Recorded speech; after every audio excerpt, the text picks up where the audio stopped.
Maligayang pagdating sa unang araw ng ating module na pinamagatang mga napapanahong pandaigdigang adbokasiyang pangkalikasan. Ngayon, simulan natin ang ating eco-adventure. Alam mo ba kung ano ang adbokasiya?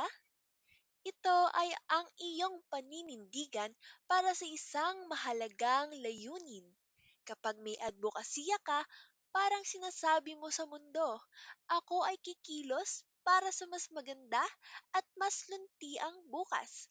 At ngayong araw, gamit lang ang mga emoji, bubuuin mo ang sarili mong advokasiyang pangkalikasan. Tignan mo ang mga emojis na ito. Ano sa tingin mo ang ibig sabihin ng bawat isa tungkol sa kalikasan? Gamitin ang iyong malikhain at makakalikasang isipan para bumuo ng adbokasya.